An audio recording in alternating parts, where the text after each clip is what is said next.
So at this point, I want to hand it off to our dear friend, Father Leontiy, to say a few words on why we chose the topic of love and forgiveness and to introduce our speakers.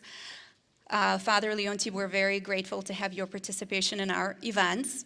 I know Father Leontiy is a deeply spiritual and kind person who is actively engaged in the life of our church. He follows Archbishop Peter's footsteps in that he is very supportive of the Pan-Orthodox community and is able to keep warm interjurisdictional relationships.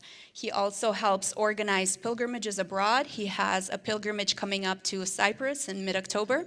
So if you're interested, talk to him. And Father Leontiy, please. Good morning, everyone, distinguished guests, speakers, and friends, brothers and sisters, and dear fathers.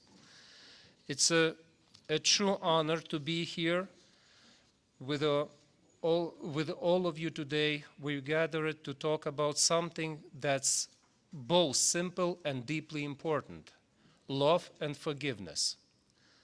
The title of today's discussion, Create in Me a Clean Heart, comes from a prayer in Psalm 51 in English version and Psalm 50 in Russian, Slavonic version. A plea, cleanse our hearts and start fresh. This prayer speaks to our deep desire to inner peace and renewal. We're not just here to talk about ideas today. We are here to think about how love and forgiveness can change our lives. It's a conversation that can heal and transform us personally and as a society. So why we have chosen this topic, love and forgiveness? The answer is clear.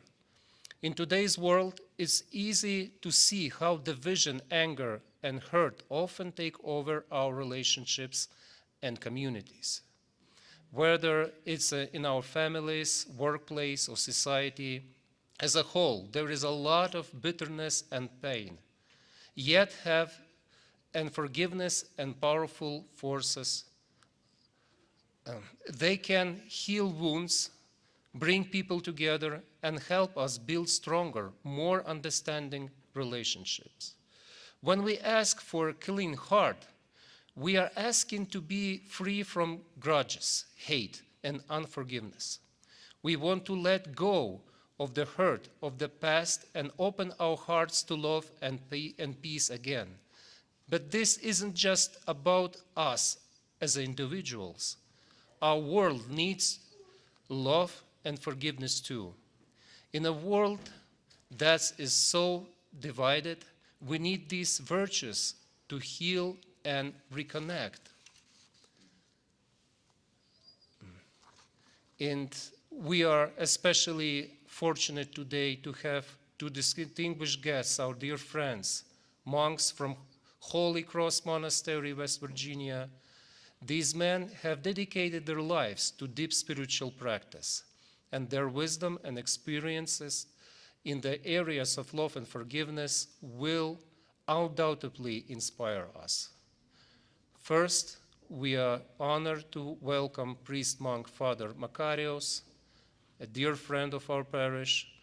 The Father Makarios has visited us a few times in the past, and each time his lectures have been deeply inspirational. His profound insights into spiritual healing and forgiveness have touched and we will touch many hearts, and this wisdom continues to guide us in our path toward peace. We are also pleased to have monk Father David, another beloved friend of our parish.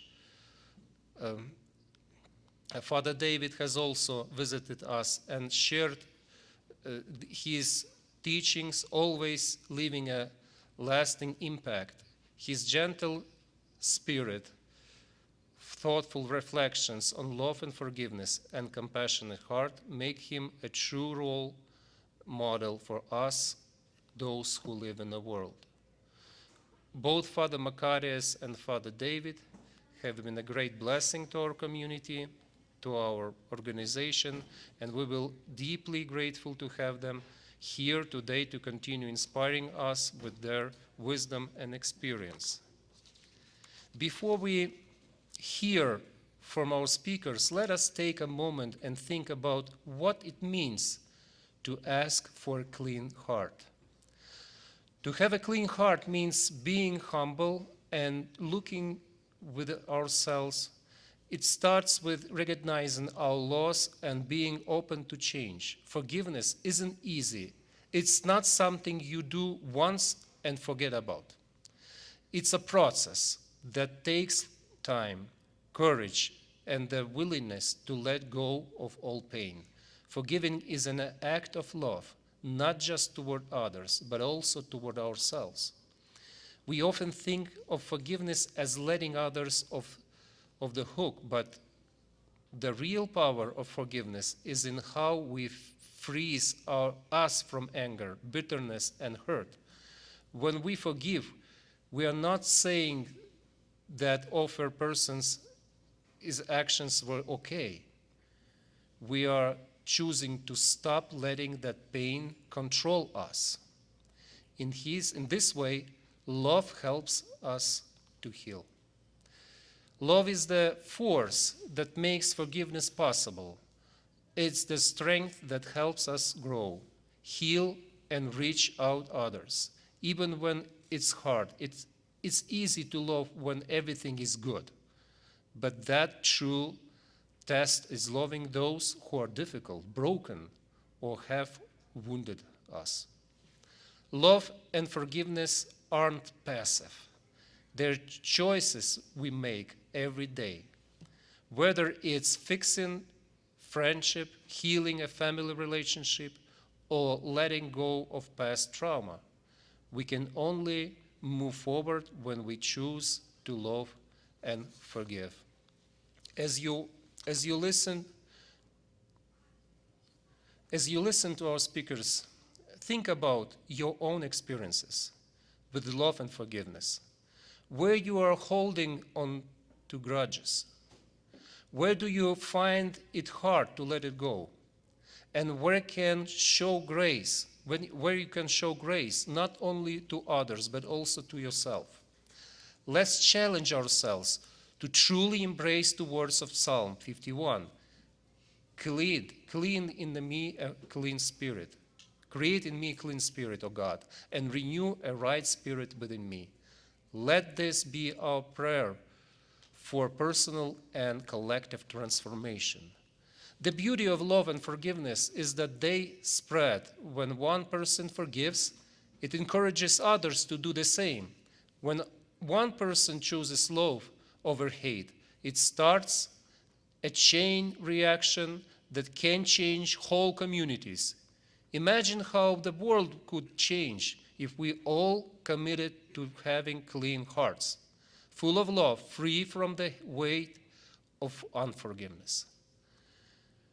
As I close, I invite you to listen not just with your ears, but with your hearts. Let the words of our speakers move you. May this gathering be more than a conversation on love and forgiveness. It can be the start of deep healing and spreads beyond this room.